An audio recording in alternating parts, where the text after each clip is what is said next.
Welcome, Anoushka. Yeah, so big round of applause for this. And she has got All India rank 20, right? Hi everyone. So in my first attempt, I could not clear prelims. I missed by 7-8 marks. I think that number has played a key role in my life. And in second attempt, I missed the final list by 7 marks again. I reached the interview stage, and this is my third attempt. So I've written 2 mains, given 2 interviews, and given 3 prelims. Yeah. Like, when you missed your second attempt, in second attempt missed rank by 7 marks. How did that feel, and what amendments you made to your next attempt? So I would say UPSC has a very long cycle, but the gap between the final result and next prelims is very small. So I remember for 2021, I got the result on 30th May, and I found out I had not cleared the examination, and the prelims for next attempt was on 5th June. So I was obviously devastated and I was very sad. But I did not have time to grieve, sort of. So I just told myself that 5th I'll give the paper, and after that I'll become sad. But till then, I just have to focus on preparing for prelims. So for that 1 week, I just kept on doing revisions and all, and that helped me clear my third prelims. As for the main shortfall which prevented me from getting selected in 2021, it was mainly my optional. I had not done revisions and I did not have conceptual clarity in my optional. My optional was economics, and I think that was the main reason why I could not clear the examination. So for this mains, some improvements that I made, which I felt helped me improve my marks, were I focused on the neglected topics such as geography or internal security or governance, and I made extensive notes on these. So for every keyword that was mentioned on the syllabus, I had enough content so that I could write a 250 words answer. So I kind of prepared the introduction and conclusion beforehand. So I knew if a question was coming on terrorism, so I would start with the definition and I would end with some quote by maybe Sushma Swaraj, etc. So I had like a brief idea about how I wanted to approach every topic. And I think that played a key role in improving my marks this mains. And coming back to the optional, I think more revisions, greater clarity in attempting the paper, that helped me improve my marks by 50 marks in the optional. And yeah, I would just say more practice and more revision and not making the same mistakes. So what are the 3 things that you would like to tell all of them? The first and foremost I would say is, I think I've mentioned it once already, but I want to emphasize on that because that is very important in this journey, is self-awareness and understanding the requirement of this exam. There are different competitive examinations, but this is very different from all of them, because here you are on a very different levels. Each and every one of you has different strengths. You're coming from different backgrounds. You have different backgrounds as with respect to your graduation, what age you are at, and if you have done your post-graduation, you're working. So you don't need to be aware about what this exam is all about, and if at all you want to go for it, where do you exactly stand? No one can tell you better than you yourself. So if you know that you can crack it, you need to just ensure that, okay, this is my strength, these are my weaker areas, where do I need to work? And as I had already said, you need customized solutions for your own self. So and connected to that, do not glorify one particular example that one has set. I mean, people who have scored really well, you should learn from their mistakes and what they're doing good at. You can always learn, but at the same time, do not imitate the same thing. Why I'm saying this is because when I used to look at their answer copies, especially essay, I would try to imitate the same style of writing. Like I would begin this way, I would write in such a manner, or even in the answers. But then what happened was I became very mechanical with my writing style. And even with respect to prelims or maybe interview, just don't try to imitate the exact same personality, because you're not unique. So just learn from wherever you can, from whatever sources you can learn, from whatever person you can learn. As I said, I used to refer to a lot of sources from the toppers copies, and I would pick and choose whatever is, of my interest. So that is one thing. And third, I would say that, while you're preparing, don't be egoistic. If you're making mistakes and if you're not getting results, don't blame it on the examination process, because it's the same for everyone. You need to look at where you are going wrong, because there's something wrong. Because what I found was I was going wrong on multiple parts, and instead of focusing more on crying about it, I tried to analyze where is the mistake, and eventually when you look for it, you will find it somewhere or the other. So look for those mistakes, and trust me, if you think that you're going wrong, so there was an instance where I had made some good amount of notes, and I realized that they were not doing good to me. So they were extensive notes, but I had the courage to redo all of it and make separate notes again. So it's okay to make mistakes in this exam, but don't feel that you're left behind if you make those notes again, or if you'll do this late. Just ensure that you're true to yourself in this journey, and being accountable to yourself, because no matter whatever the deadlines of the coachings are, or if your parents are around you, that does not matter, because you know yourself really well. If you're accountable to yourself, and if you know that you are doing justice to yourself and this preparation, and then if you fail, then you don't have any regrets as such.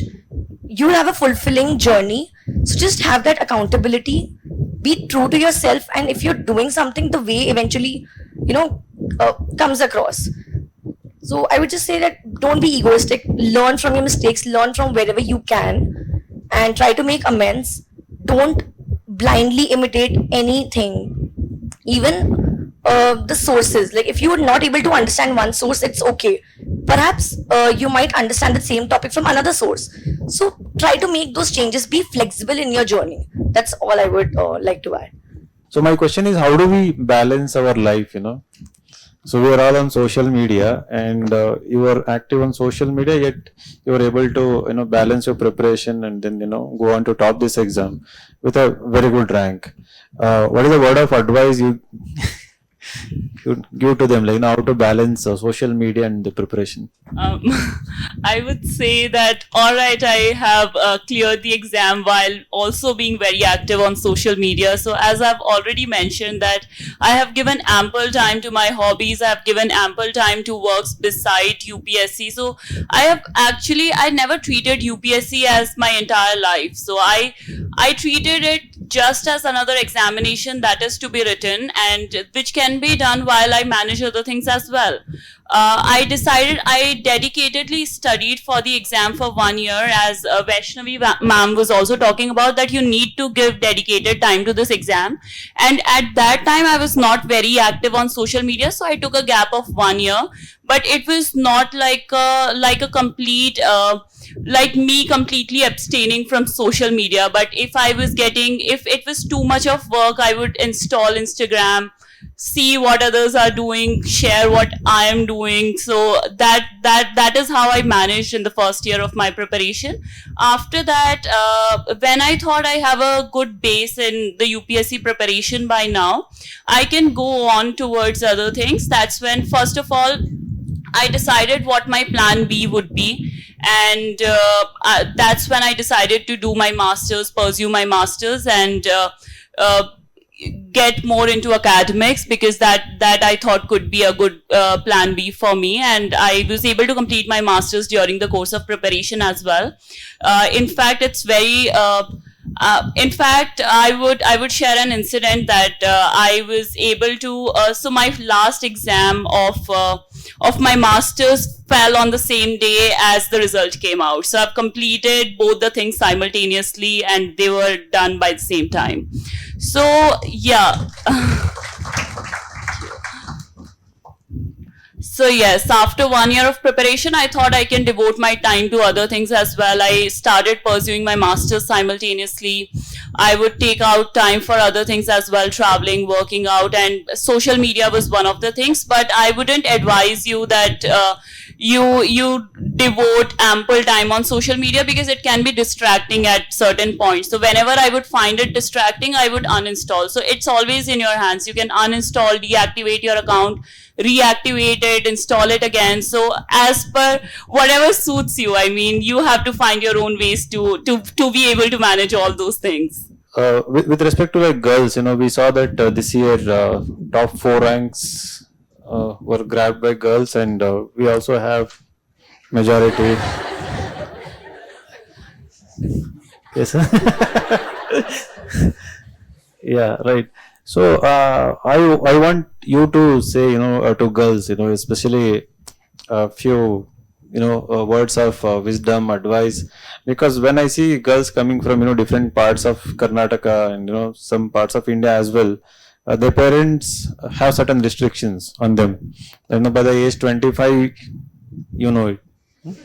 So they tell me, their parents, we have given her time till 25, and after 25, we'll take her back home and, So, what do you have to tell to girls? So fortunately, I did not have any such limitations. But then I do understand that we live in a society which is not very supportive to women.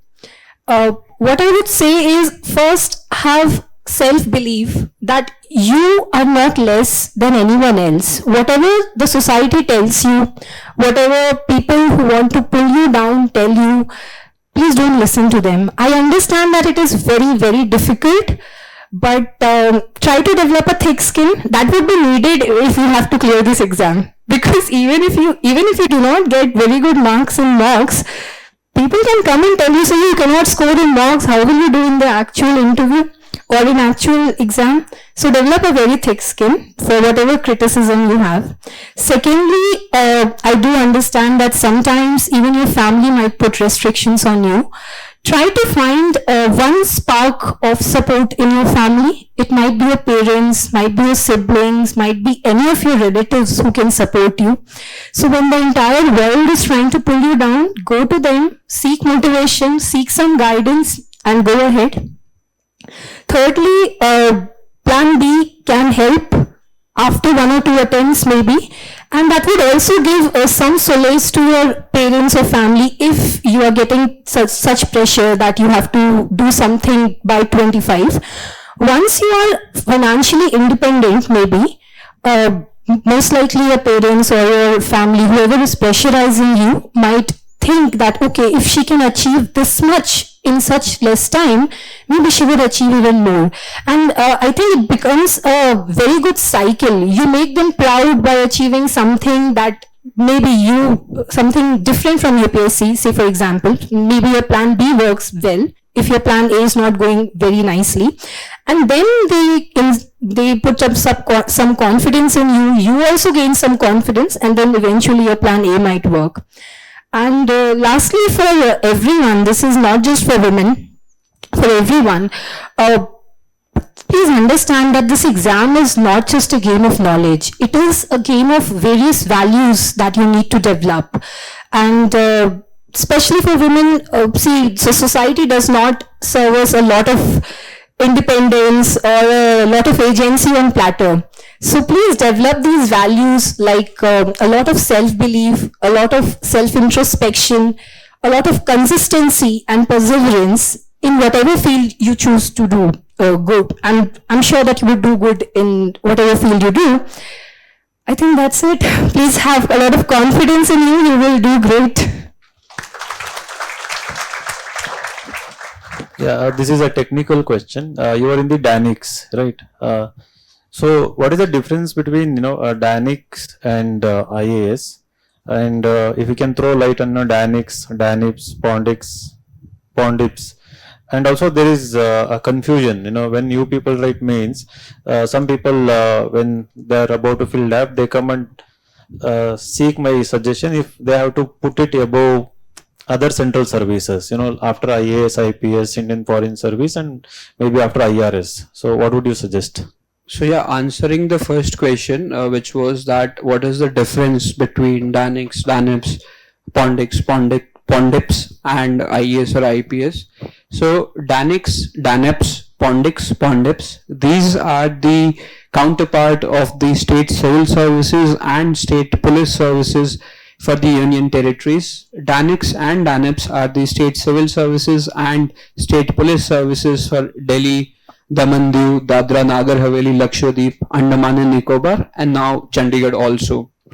And DANIPS is the police counterpart for these territories, and Pondips is the state civil services for Puducherry, and Pondips is the state police services for Puducherry. The difference between these services vis-a-vis IAS and IPS is that firstly, the scope of work in DANIX, DANIPS, Pondips is a bit restricted and limited compared to IAS and IPS. Initially, a DANIX or a DANIPS, they become SDM or ACP in Delhi or other territories, and they remain SDMs or ACPs for around 8 years, whereas an IAS officer or an IPS officer remains an SDM or an ACP for around 1 year, 1.5 years, or maximum 2 years. So an IAS officer or an IPS officer is eligible to become a collector or a district magistrate or a superintendent of police or a deputy commissioner of police after 2-3 years, which people in DANIX, DANIPS are eligible to become only after 13 years. So the scope of work is limited. Secondly, the career progression in these services, that is also a bit slow compared to the Indian administrative services or the police services. So in the Indian administrative services, one can become the chief secretary or the cabinet secretary, or one can get impaneled as the secretary after some years of service. Whereas in these services, one may reach till joint secretary or additional secretary, because after 16 years, one is eligible to get inducted into the IAS or the IPS from DANIX, DANIPS, Pondips. But then again, so you are getting there after 16 years, whereas an IAS, IPS officer is getting there very early. So these were the differences. Now, with respect to the second question, which was, should these services be filled above other services? So for me, I had filled these services after the revenue services in the first attempt, which is after the IRS IT and IRS customs. In this attempt, because I've worked, so I felt IAS and IPS would be the only services that I would want to go to after leaving DANIX, DANIPS or Pondips. Now this is because firstly, the work is very enriching. One, as an SDM in Delhi or Puducherry, or an ACP in Delhi or Puducherry or the other territories, one gets to work on the field and one can see the impact of government initiatives, policies, schemes very directly. So the exposure one gets in the field is much more enriching and satisfying than all the services are good. All the other group A services, central services, they're also good, but it's my personal opinion that one's experience in these services on the ground is very enriching and satisfying. Secondly, by one as an SDM or an ACP, one is at the forefront of change. One is at the cutting edge. So one gets to interact directly with people, understand their problems, understand the impact of various service delivery mechanisms that have been created. So that is also immensely satisfying. Thirdly, with respect to professional expertise and competency, with respect to DANIX, I can vouch for, one works to work in different departments. So initially they start in the revenue department, which is SDM or deputy collector. Then one can work in the excise department, in the transport department, in health, education, in the trade and taxes, which is the GST, state GST department. And one can also go for deputation in bodies like New Delhi Municipal Council, NDMC, Municipal Corporation of Delhi, Delhi Development Authority, DDA, and the similar is true for other segments also, such as Lakshadweep, Andaman, etc. So professional expertise, professional competence is also another factor which these services gives, because there is too much of diversity. One can work across different sectors. So the only inhibiting factor that people have is that it's a group B service, and because of that they tend to put it below the group A services. But one should not look at it that way. I didn't look at it that way. Now people are also not looking at it that way. They're putting it much above other services. So if we weigh the pros of Danix or what Danix has for people, then they outweigh immensely the disadvantage of group B. One satisfaction working as an SDM in Delhi, improving the lives of people. So people come to SDM office for getting their OBC certificates made, marriage registered, SC, ST, EWS certificate made. And the moment any old man comes or an old woman comes or any person, any poor person comes, the moment you're able to provide the service to them in a better way than they'd expected, the joy that you'll see on their face and the gratitude that you'll see in their face, that'll be very much satisfying, and that'll realize you the purpose that, okay, I joined the services for this thing. So I find that this interaction, this exposure would be there in other services, but for me in Danix this was immensely satisfying, and so I was fairly satisfied and fairly happy with the service. So yeah. And so because you guys are comfortable in Hindi, so Vaishnavi ma'am was talking about that girls need to develop a thick skin and you will succeed. So I remembered something. So there's a poem, Rashmi Rathi. Has anyone read the poem? So Ramdhari Singh Dinkar ji has written the poem. So the first couplet, the first paragraph says that वर्षों तक one में घूम घूम बाधा विघ्नों को चूम चूम पांडव आए कुछ और निखर सह धूप धाम पानी पत्थर पांडव आए कुछ और निखर सौभाग्य न हर दिन सोता है देखो आगे क्या होता है. So this was very appropriate for what ma'am said, that develop a thick skin and you would succeed someday. So सौभाग्य न हर दिन सोता है देखो आगे क्या होता है. So be optimistic and there's a famous dialogue from Om Shanti Om. हाँ, कि किसी चीज को आप अगर शिद्दत से चाहो तो पूरी कायनात आपको उससे मिलाने की साजिश करती है. So yeah.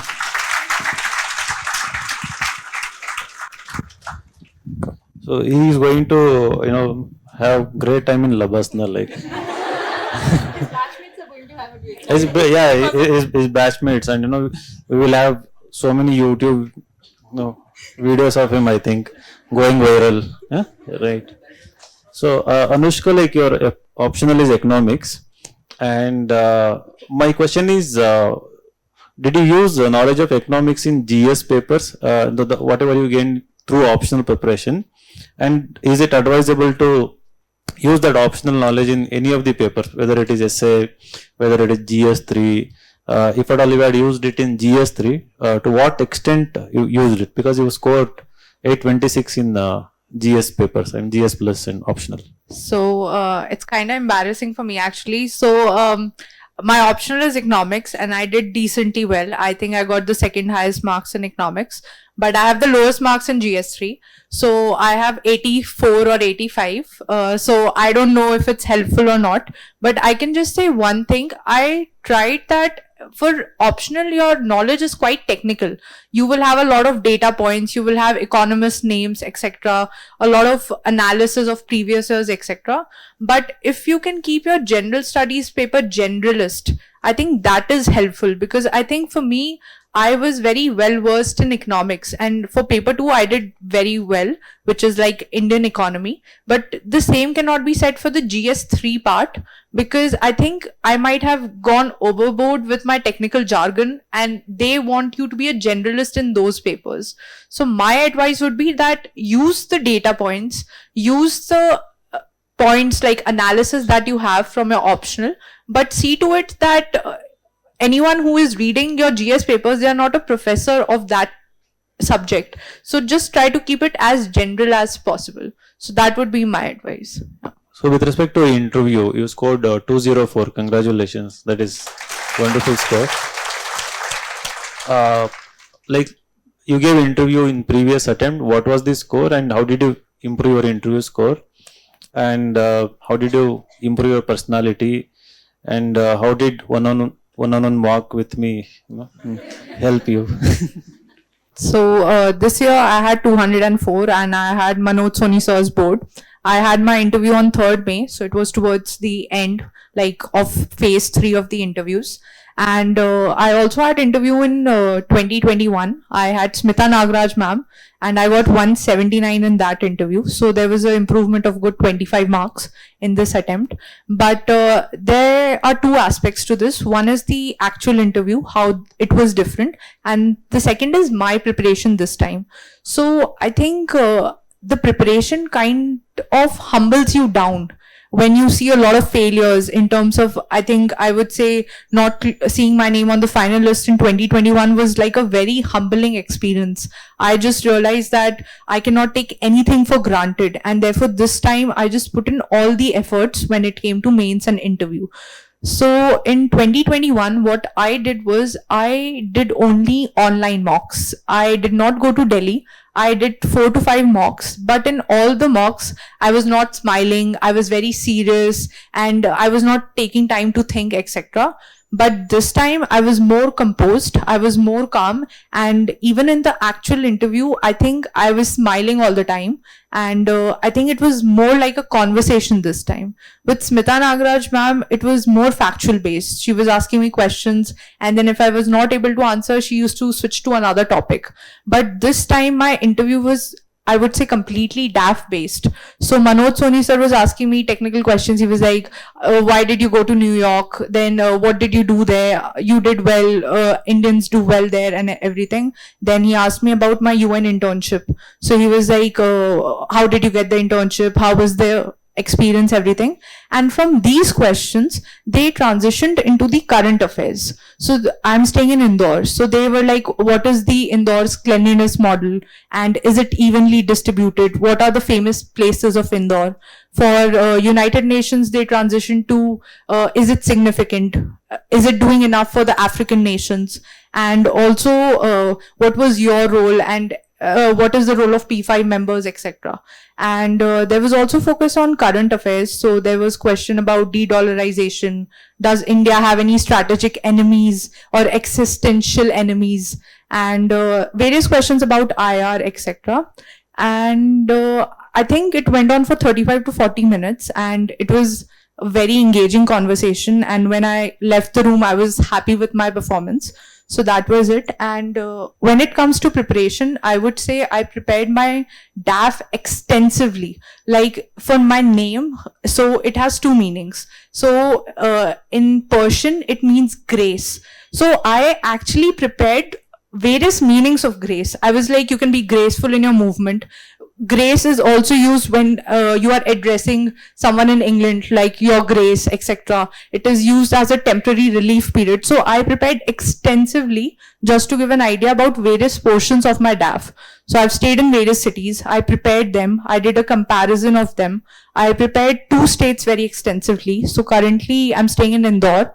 So I prepared Madhya Pradesh, and I was born in Jaipur. So I prepared Rajasthan. And when I say I prepared these states, I focused on the economy, the geography, the social issues, and in general, what has been the trajectory of these states. So that was my preparation. And again, for work experience, I've done certain internships, and United Nations was my last internship. So I prepared on that very extensively. And I would say DAF is that key part which will be your presentation to the board, and it is something they expect you to be comfortable about. So DAF was something I focused on intensively. And the other 2 aspects were the current affairs and the optional. So for current affairs, I used to read the Hindu paper. I focused on the explained section of Indian Express, and for economics, I used to read Mint, and I tried to make notes for interview basis, like just to have a balanced perspective in general. And the third aspect was optional. So for economics, so when I had my interview with Smita Nagaraj ma'am, I think one of the panelists was an economics professor. So she was asking me very technical questions of econometrics. But so what I did this time was I focused on revising the mains syllabus just once or twice, just so I have the confidence that if there are any technical questions, I can address it in the interview. but the maximum energy was devoted to the application part. So I focused on Indian economy, the global economy, the recession, whatever was happening. And I think that also helped me because there were questions about de-dollarization, banking industry, frauds, what is RBI doing, etc. So I would say the interview preparation was extensive, and I would say I prepared for a good 2-3 months because I had a lot of time also this time because I had my interview in May. And coming back to how my interaction with Vinay sir helped me. So just to say, I started my journey with Insights. Like I was thinking, should I prepare for UPSC or not? And somebody just told me, go to the website and check the content. They have like very cool content and everything. So I went and I saw the current affairs. I did the MCQs and I saw the analysis of the syllabus and all. And that was something which helped me get started in my preparation. So when I had an opportunity for one-to-one interaction with Vinay sir, I was very excited, and I think that interaction helped me because I think before that everybody was asking me questions from DAF, but sir did like a one step ahead and he connected my DAF with current affairs, etc. Like he asked me why is the innovation ecosystem different in US and India, and I think I got a quite diverse range of questions of what can be asked. And I still remember sir gave me 193 for that interaction, but he told me that if you work hard, if you increase the depth of your knowledge, etc., you can increase it by a good 15 marks or 10 marks. And that is what happened in my case because I took his advice and I just broadened my sources and saw to it that my answers were not shallow, and it just showed that I had a little bit breadth and depth of knowledge. So I would say thanks to sir because that was because it really helped me in the interview preparation, and that interview was also a morale booster because I feel like you have certain interviews and I also had certain mock interviews which were, I would say, disaster. So just having someone who can tell you to keep that confidence and just keep on working hard, that is very crucial at that last stage of the examination. We will wind up with 1 or 2 last questions. Maybe you can ask a few more questions later. No, I will ask. Okay. Like, what are you looking forward to now? Now you have become topper. So what next? To be honest, I really don't know because I'm looking forward to the training and the cadre allocation and everything. But at the moment, I think I'm just looking forward to whatever comes across my way. And I'm not planning things as such. But yeah, what I'm looking forward to is I'll do justice with what I've got. And there's definitely a sense of responsibility, which now that I feel even more deeply as compared to when I was preparing for my exams. And I also feel that, there was a scope of mistake earlier, but now the scope would be very less. So I'm nervous, but yeah, I haven't planned as such anything. What about you? Like, will you continue your hobbies and I mean, and like any new interest that you would like to develop, and like how do you like to spend your time in Labasna? What are the new things that you would like to learn at Labasna? Sir, I'm looking forward to the cadre allocation as of now, and I'm really looking forward to see which service I get, what state do I get in the short run. Talking about being able to pursue my hobbies, I've never left them even during the course of the preparation, and I am not intending to leave the things that I really like doing even after. So yes, I will continue with them. It remains to be seen how much time I would be able to devote to them. That can be compromised. So, but certainly I would keep on pursuing those hobbies. Also, I'm looking forward to indulge myself in new activities. I'm looking forward to, I do not know swimming, so I'm looking forward to learn it. I was also seeing a few tennis classes that I can join now. Till the time I go to Labasna. So yes, these are the few things I would pick up as of now. And what do I intend to learn at Labasna? I would say Labasna has already given us an opportunity to learn. There is an onboarding assignment that has been shared with us, wherein you have to visit a few primary healthcare centers, then you have to visit government schools, and you have to identify the challenges. So the groundwork has already begun, and it gives you a learning experience in varied ways, and I'm learning a lot from there, and now I have even high hopes from Labasna. I feel I would be able to learn better, and this would be a groundwork that I would be doing, and I'm really excited for the same, and I really hope the knowledge that I gather from there helps me in my career as well. And there are some long-term visions as well. Citizen-centric service delivery is what I have always vouched for and will continue to work for in the long run. Okay, so the exam is evolving. It has become very dynamic. And I keep thinking about it, how we should also evolve with it, as a part, with the coaching. UPSC wants to destroy coaching, but somehow we find ways to keep growing.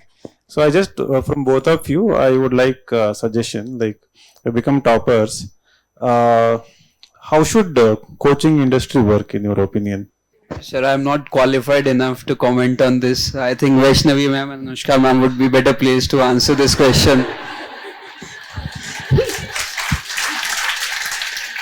See, that was a very smart way to pass the buck. He had really good things to compliment on my previous answers, but this time you only handled. Okay, so once again, even I'm not a very good expert on it, but I think that two things that come to my mind is that coaching should be evolved more in terms of better guidance, as in personalized guidance is something that I really think that most coaching institutes should evolve into. And this is something that I found missing in most of the coaching institutions that I had some or the other way contacted in. They think that almost every student is the same. They make us sit in similar classrooms with no personalized guidance, with no customized idea of where we come from, what our background is, what our strategy and speed should be. So this is one thing. And second, I think that coaching should be a bit democratized. So costly coaching, classroom courses, very costly. Yes, this is something for which I have huge respect for some platforms like Insights IAS. There is a lot of open material available. Not everyone can afford a very costly coaching, and especially when most of us come from normal middle class backgrounds. Most of us are not financially independent when we are taking these coaching classes.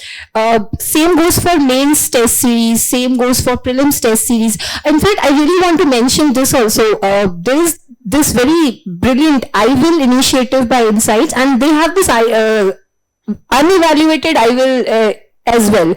So after some time in your mains preparation, you reach a stage where you can analyze your answers yourself. So I utilized this IWIL series in my last attempt.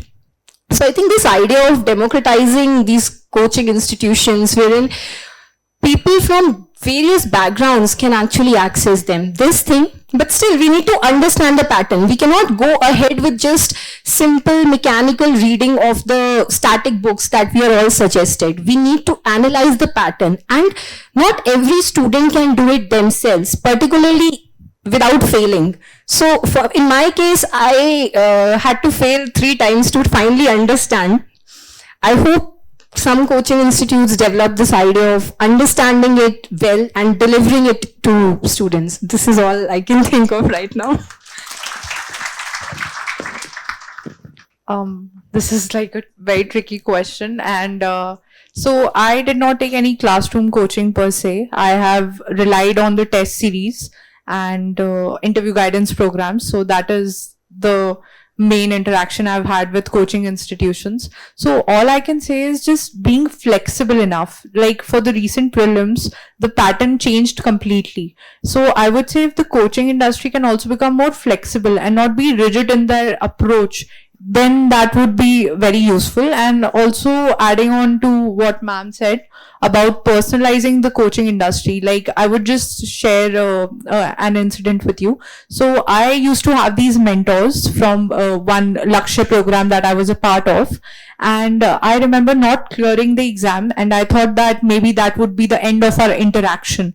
But my mentor, he kept in touch with me, and even in this journey, even though he was not officially supposed to guide me, he acted as a guiding force. So I would say forming those bonds is also very important with the aspirants, just so you can understand the various struggles that they might go through, and not just have like a generic template to fit for all the aspirants. So I would just say being more dynamic, flexible, and having personalization is something which the industry can focus on.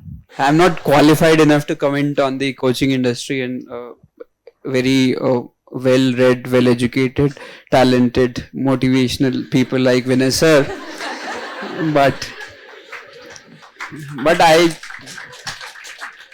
But I had a message for you guys. What Aditi ma'am was earlier giving, that what would be the 3 advices or some advices to you. So have you seen Kantara movie? How, just a show of hands, please. All right. So you see, when they were doing this worship in the village, when they do this worship, and Panjurli comes, he impersonates and he comes, and then Panjurli has a dialogue with the villagers. There's someone in whose body the spirit of Panjurli comes. So the land of that village, that estate, was donated by the king to the spirit of Panjurli. And it was believed that Panjurli would be the overall guardian of that village and estate. So this was the faith, devotion by the king towards the spirit of Panjurli, or towards the local deity or the god or the tribal god or the local spirit. Now subsequently his son, he had a different line of thought, and now because the land price had increased, the land had become more valuable, so he wanted to get the land back. I'm sure you must be aware of the story. So during one of these events, when the entire village plays and Panjurli impersonates and Panjurli has a dialogue with the villagers, the son of the king, which is the landlord, who is a landlord, he goes to the spirit and he says that I want my land back.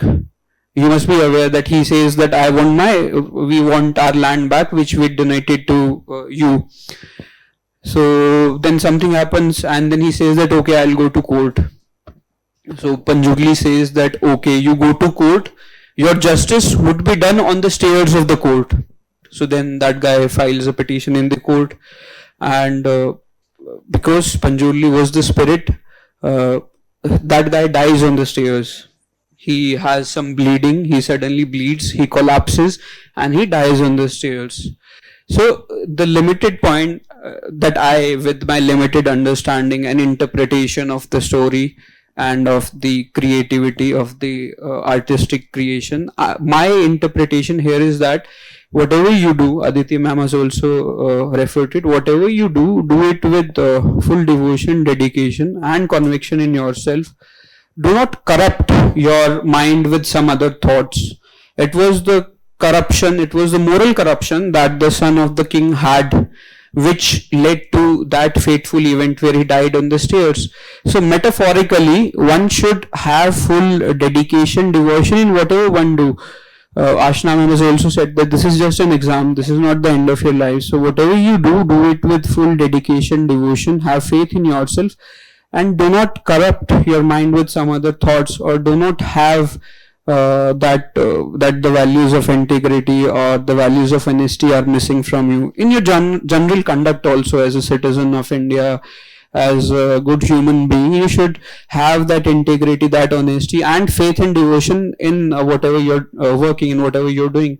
So my interpretation may be a bit different of the movie, but this was my limited understanding and interpretation of the movie, which I felt would be a good metaphor to communicate this. Aditi wants to make a point. So regarding the same question on coachings and what improvements, I would just like to add one point. Like a lot of students have this idea like what coaching to join, where to do this from, that from. But just know one thing, that at the end of the day, it's just you. And although coachings will try their best to match up with the level of UPSC or give you the best possible resources and make sure that you're given the best thing, but no one can spoon feed you in this journey. You have to have your own strategy for this exam, and the sooner you understand it, the better, the smoother your journey would be. Because if you just focus ki okay fine, I'll complete this magazine and I'm done for the day, they help you, but at the same time you need to have your own analysis bit. And as I said, nothing is compared to your self analysis, and no one can spoon feed you. So just ensure that you're taking the right resources, go for varied sources, and have self belief. And also I wanted to say this to Insights. So I was doing 2 test series during my mains, and while I was focusing on the other test series, I wouldn't take name, but that was very demotivating. So what they were trying to ensure was that I would develop a very competitive spirit. If I'm getting less marks, I would try to do better. But what happened was quite the opposite. That I got so demotivated that I thought that this is the only review that I can get. I'm getting such bad reviews. But then I switched. So I joined IVIL series last year, and even though they gave me lesser scores, but they would give me encouraging comments that helped me in getting out of that demotivating zone. And I tried to focus on how I can do better. So again, coming to the point is, don't go for the sources where you feel that you're somewhere less. Same, if you are a personality, if you're doing the same work, there are different interpretations by different people. Someone might appreciate you for it, someone might say that you can do better, but have opinions. But at the end of the day, you have to decide for your own self. So listen to everyone, but just understand this exam, what is this exam all about, and craft your own way. That is my one sole advice to everyone. Like, you are listening to this nearly for 2 hours. How does it feel? It's feeling very nice. Huh? Good. Even I'm feeling very nice. So the thing is, you are hearing them, and you are witnessing them, you are seeing them. Like, what do you think? Did you observe their personalities? Right. Everyone is down to earth, and everyone is almost brutally honest in their views. And they have extraordinary talents, some of them.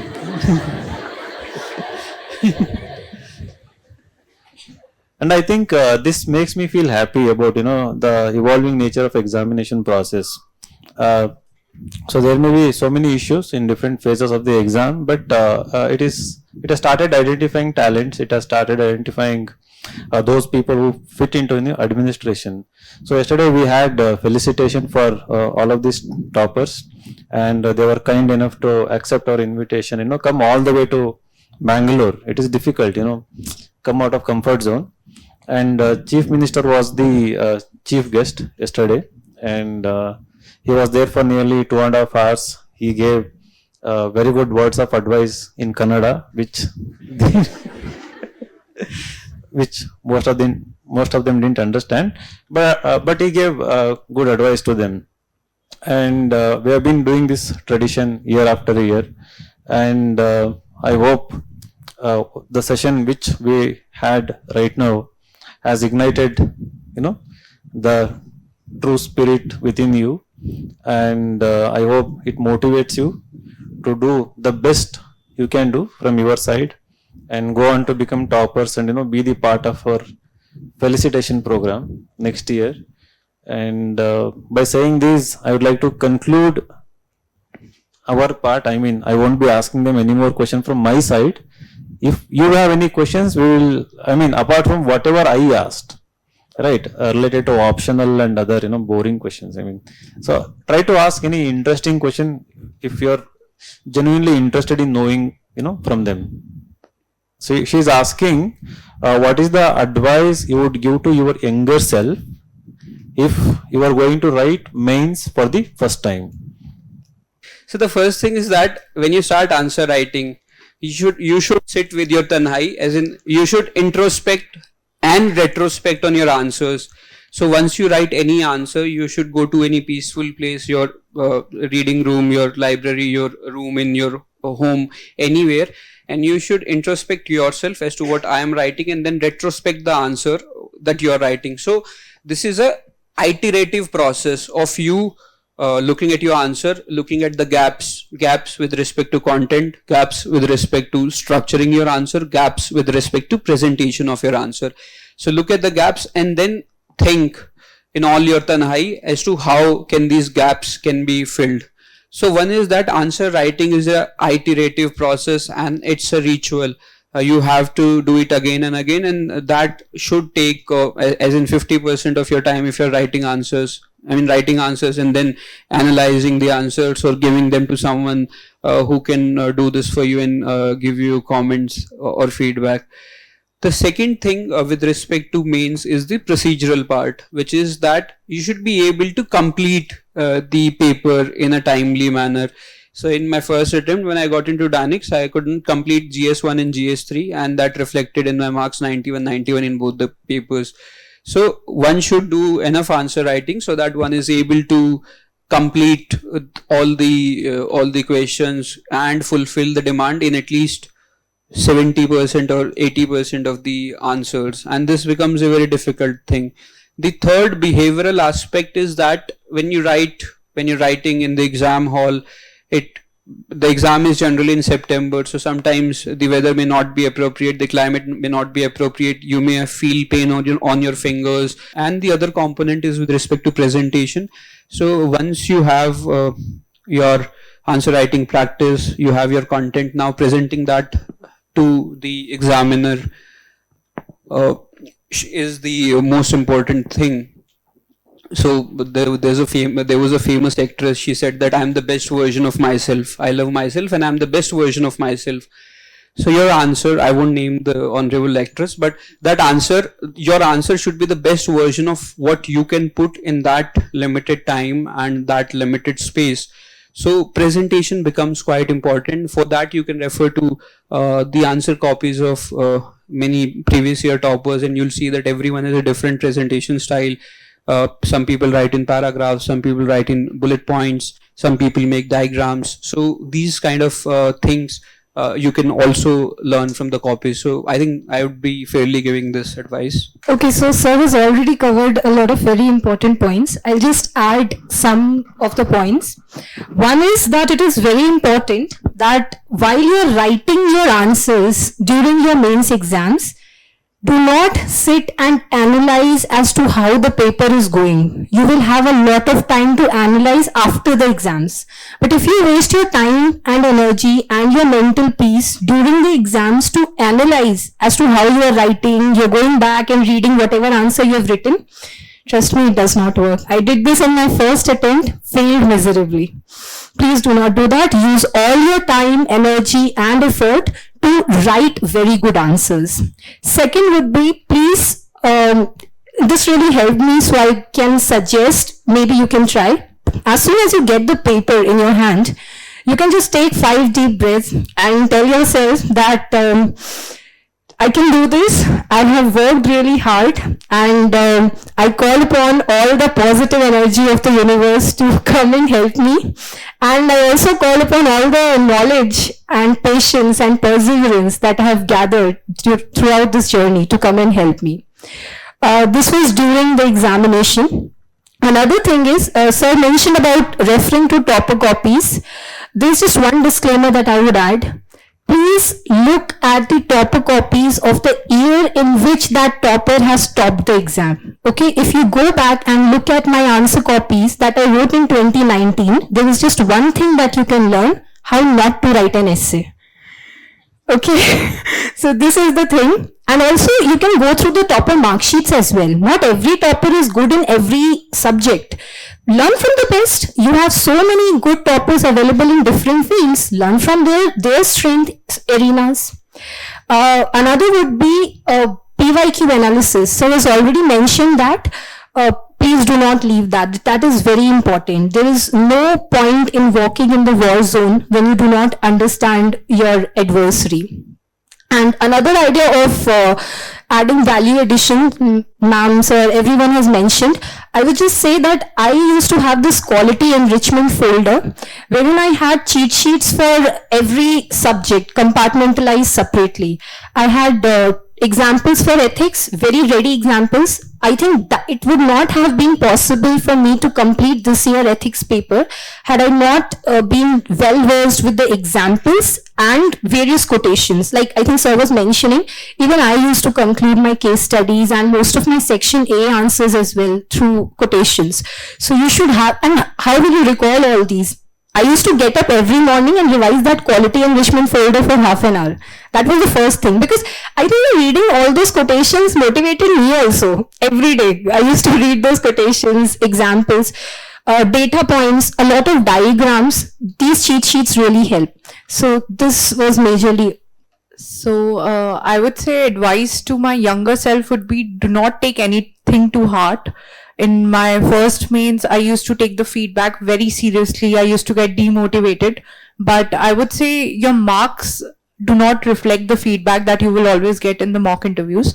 So this time, even though the feedback was better, there were obviously some negative comments and I did not take that to heart. So I think that is very important, developing a thick skin. And second, I would say focus on developing mental strength as well as physical strength. Because when you're writing a 3-hour paper at your home, it is okay. But on the day of mains, by the time you have to write the ethics paper, you are completely drained. You have already written 4 papers. Your hands are in pain and you're just exhausted and you just want to get done with the process. So I would say developing that mental strength, which will keep you rejuvenated throughout your papers, is very important. And that would come through, I would say, constant revisions, practice, as well as just being confident in your abilities. And for that, I would say do mock test in a periodic manner.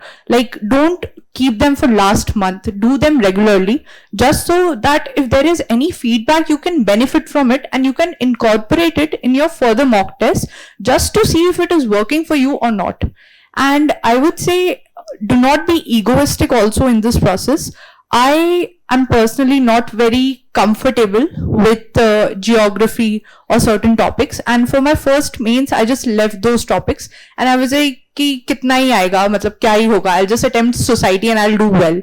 But I think this time I focused on the weak areas also, and that also helped me immensely in my confidence, because before mains I just knew I had done the best possible things based on my ability, and I think that acts as a motivation for you. So that would be the advice to my younger self. And I'd want to give another advice to my younger self, which is not related to answer writing in particular, but one should be happy and enjoy the process. I see that most of you are very stressed, tense. You should not be so much stressed, tense. You should be cheerful. Rajesh Khanna, in one of his movies, he says that Babu Mushai, zindagi choti nahi, zindagi badi honi chahiye. So you should enjoy the process, and this is not the end of your life. UPSC is not the end of your life. There will be trials, tribulations, you will fail. There's a, sorry for Bollywood, but there's a song, Zindagi ne zindagi bhar gam diye, jitne bhi mausam diye sabnam diye.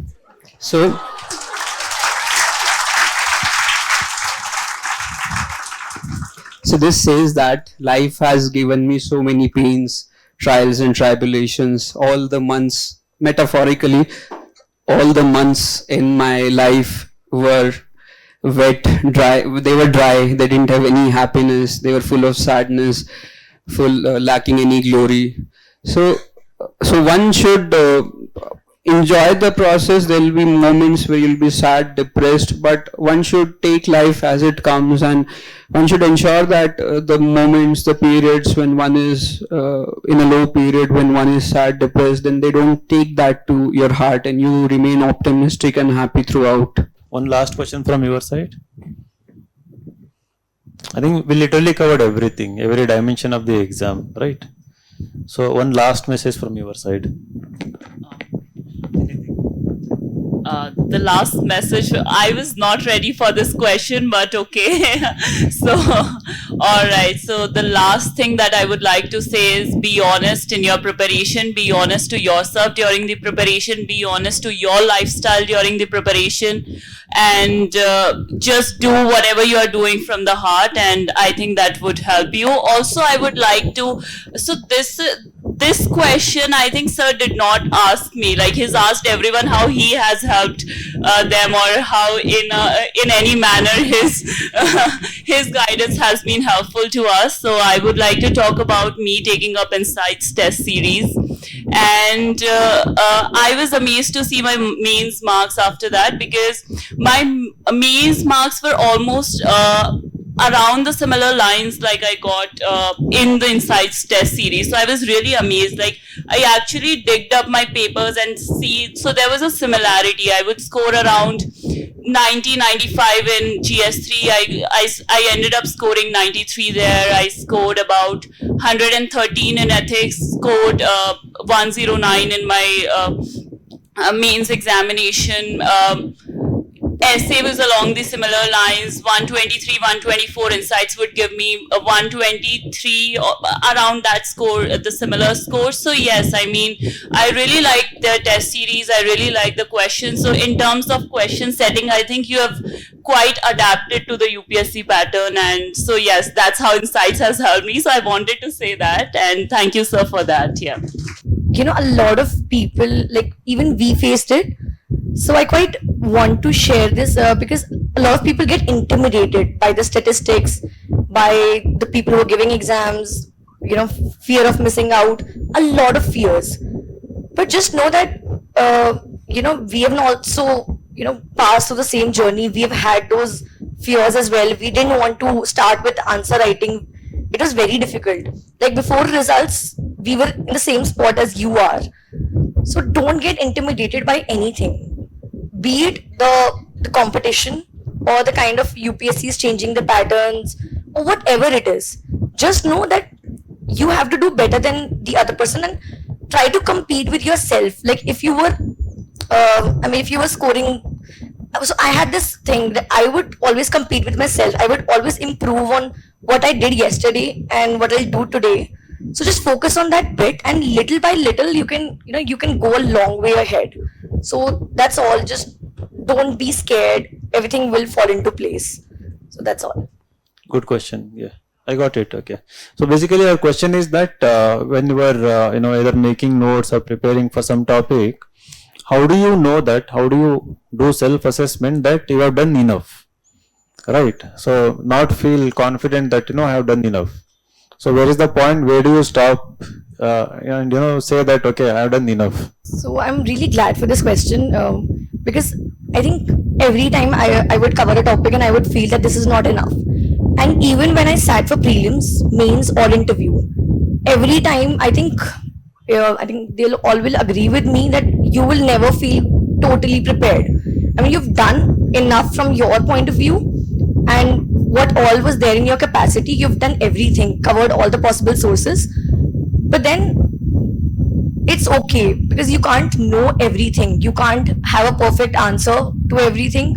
You can't, be 100% sure okay, you will recall each and every point. But at the same time, just have belief that whatever you've done is enough. And somehow during the exam, things will come to you. Secondly, so after this entire year, when I was expecting the results, I was also preparing for prelims simultaneously. We all do that. And even then, after one whole year, I was still underconfident if I would clear prelims or not. So this will always be there. Unpredictability will be there, and you will always be you feel underprepared. But that's all right. Just do whatever is there in your capacity. As I said, to be true to yourself. And although we revise multiple times, but I think after a week we tend to forget things. So just don't be I think, bogged down by the fact that you have already revised this 30 times. You might not want to read it again or revise it the 31st time, but that is the only option that we have. We can't remember so much for the entire year. All we can do is just revise more and more, and we all have to do. Even I was doing before my prelims, I thought that, I'll cover it 3 times at least. It's difficult, but, it is the only option that we have. So I would like to borrow from, I was doing this course, we had a course on war and international relations during my master's, and there was this reading by Greg Cashman. He talks about rationality and bounded rationality and makes you understand the difference between the two. So he says rationality is wherein you assess all your options, you identify your options, you assess all of them, and then you try to identify the best possible course of action for yourselves. But is it possible in real life? He says no. So in real life, what you have in hand is bounded rationality, wherein you have various limitations. You have time constraints, wherein you do not have enough time to write all the options, all the course of actions, all the pros, all the cons. So what you do with that time constraint is you identify the best possible courses available to you, considering all the limitations that you have. So now you know that these are the limitations that are there for everyone, and within the bounds of these limitations we have to function, and that's how you function. So he gives 3 coping strategies for that as well. He talks about incrementalism. You can all go back and read on the same. I would not elaborate, but yes, the truth is no one can aspire to be perfect, but bounded perfection is where we can reach, and that's what we should try given the limited resources. I feel like I think you have to be very dynamic. The confidence will come when you have studied something and then you attempt some questions. And I feel if you are able to attempt those questions and get the correct answer or write a good answer, then I think you have done enough on your part. But if you're getting feedback that the question is not right or you can add something, then I think you should be dynamic enough to go back and read some more stuff about it. But I would say that the satisfaction never comes, and you just have to keep revising again and again. I mean, opening Lakshmikant again is, I know, not easy once you have studied it 10, 12 times, but you just have to convince yourself that at the end of the day, you want to clear this exam. And for that, if you need to do the hard work, you will have to do that. So just through practice, see if it is working for you or not. And if not, then just change the strategy or just add up some content. And I think once you have enough practice, that will give you the confidence that you have done enough on your part. I had missed on one question. Did anyone of you face difficulty with CSAT papers? So if you had faced difficulty with CSAT, how did you overcome? How did you practice? Aditi and Anoushka can answer. Okay, so I had PCM during my class 11th and 12th, and thereafter I changed to sociology. And in those 3 years of my graduation, I had lost all touch with maths. And I was struggling with CSAT because the pattern is getting very difficult these days. But I have 2 advices. One, that you take it seriously and give a few mocks, as well as before your prelims, try to solve past 5 years papers, UPSC papers, just before your prelims. So that would give you a touch, the familiarization just before your prelims.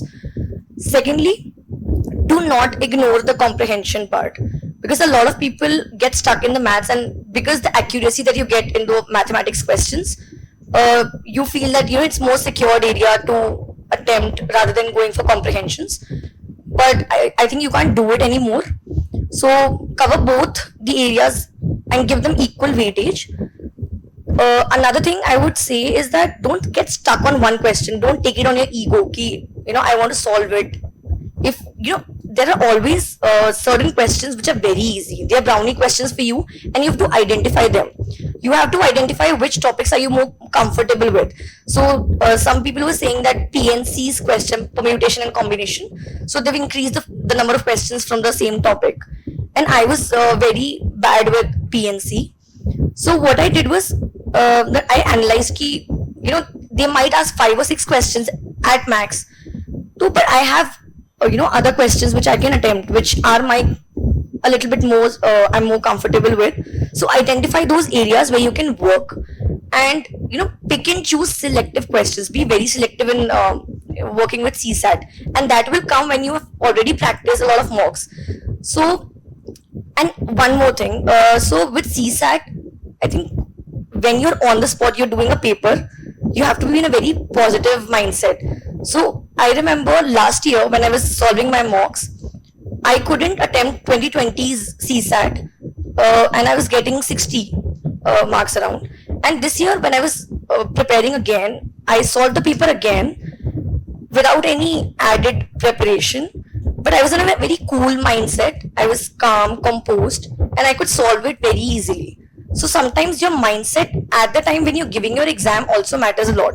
So don't freak out before your CSAT, and don't freak out while looking at the questions. Oh, that I don't know the first 10 questions or 20 questions. It's okay. You will always find questions which are very easy. So just be very selective in selecting those questions, and just cover mocks, and by practice you can do it. So CSAT, if I'm to do like a very crude division, there's English and then there's maths. So for English, you have around 30 questions and maths is almost 50 questions. So my strategy used to be that I would attempt the English questions because I'm very comfortable with them. And for maths, I used to keep an aim of attempting 25 to 30 questions.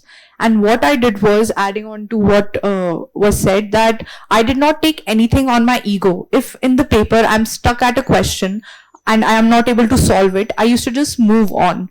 And I used to devote like 1 hour, 20 minutes to the math section, something which I was not comfortable with. And I used to do that first. And I used to devote the last 40 minutes for English because I knew I could play on my strength even if there was a time constraint. So I would say decide what is your strength and what is your weakness. You have to prepare for CSAT because there is no other option. You have to get 66 marks in that. So I would say practice enough so that you are in the safe range of 90 plus. And for practice, I took the previous year questions, like at least 5-6 years, and I used to solve them at the same time as CSAT paper. So I used to solve them from 2:30 to 4:30 because I feel like, again, when you are sitting at home and solving papers, it is very easy. But on the day of actual prelims, once you have already given the GS paper, you are very anxious about your performance in the first paper. So you go to the CSAT paper with a very different mindset. So I would say practicing a little bit of that mindset beforehand will equip you to deal with the CSAT paper on that day.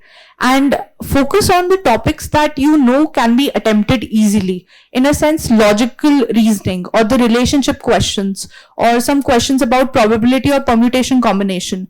If they can be attempted easily, then you should prepare those topics. And what I used to do was, I used to attempt the paper and I used to check the paper based on the UPSC answer key, because there is a lot of difference between the institute's keys and the UPSC actual key, especially when it comes to English. And I think you have to align yourself to their way of thinking of how to approach a question.